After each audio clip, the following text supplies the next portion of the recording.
as you're building up these skills, you could also use some of these skills to actually benefit you in making some extra money on the side.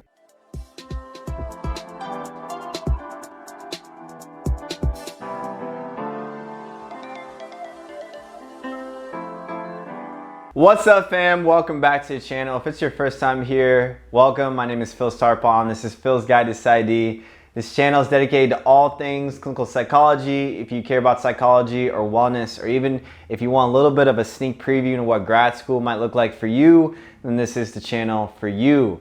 So today I'm super excited because I'm actually going to be talking about 5 side hustles that you can do in grad school. Now, you guys already know, whether you're thinking about grad school, you already know that grad school is expensive. Taking out student loans, the tuition, all of those different things. And some of you may already be doing part-time jobs, which is great, but you may also be looking for other extra ways to make some income, all right? And so in this video, I'm gonna talk about 5 things. The first 2 are a little bit more long-term, the next 2 are a little bit more short-term, and then I have a little bonus one for you guys today. So stay tuned till the end of this video for all of the 5 side hustles that you can do. So the first one, like I mentioned, is going to be a little bit more long-term. And so this is for all my people that are interested in more of an entrepreneurship type of psychology. Maybe you want to start a private practice. Maybe you want to go into a business. Maybe you want to work for an organization. This one is great for that, and it's blogging.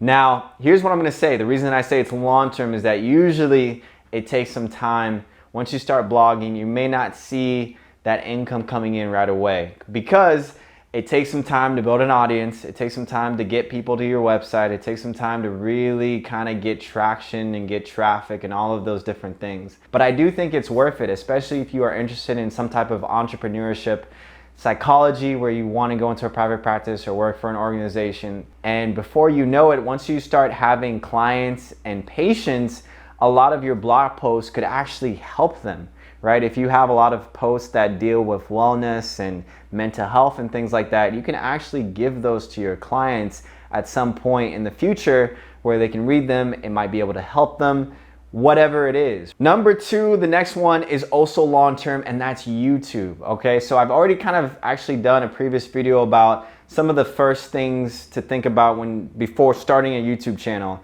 Most people don't just jump right into putting out YouTube videos. There's a number of things that are involved with lighting and camera and all of this stuff. But if you're interested, if you feel like it could actually be of some benefit to you in the future, like I said, I mentioned the whole private practice thing. Like this could be something that really does build around your brand.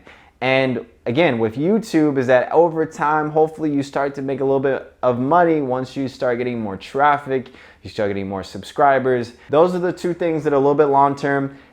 What about things to do right now? So number 3 is going to be tutoring. Tutoring is actually really, really great. I think that a lot of people kind of underestimate tutoring. I think tutoring is actually really awesome. First of all, when you think about it, if you're in grad school and you're a doctoral student, there's a lot of things that you can teach people, whether if they're in high school or if they're in college. For example, intro to psychology, right? Whether you're teaching high school students, whether you're teaching college students, whether it's some type of biological basis class, whether it's biology or chemistry.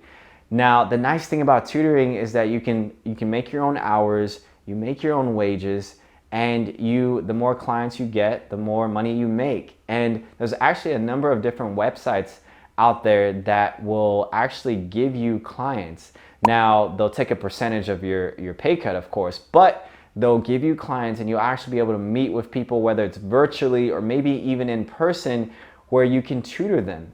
In fact, actually graduate programs might actually have opportunities for people to be tutors within the program as well. So this is actually great. This is something you can put on your resume. This is something that you can do right now if there's a subject or class that you feel like you're pretty good at. Number 4 is freelance writing. So as I've mentioned before, in clinical psychology, you will be writing a ton of papers. And honestly, at some point, you're probably gonna get pretty good at writing papers. You're probably gonna be able to do be able to write papers in like 30 minutes or like an hour. Like you're gonna get really good at just pumping out papers really quickly. And that could serve you well in a really great way, whether you do some freelance writing on different online sites, or whether it's for your faculty member or for a professor or for a company.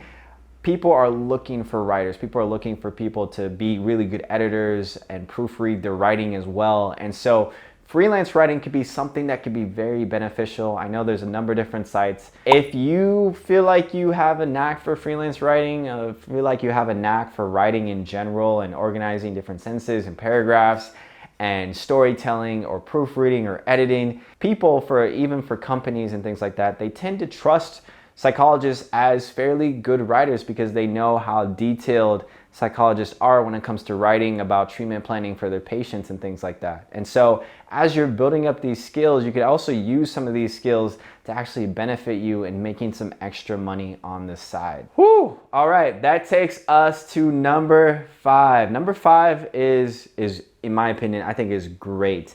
And that is any type of babysitting, house sitting, pet sitting.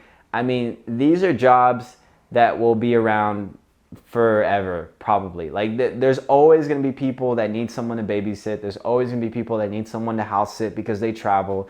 There's always going to be people that have pets that can't take their pets with them when they travel.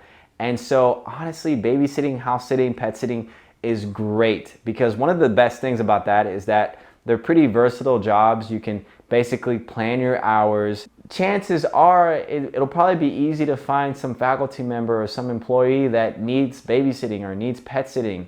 And I think this is why it's so important to actually get to know your professors and your faculty members in general, because they might need some needs that you could actually fulfill.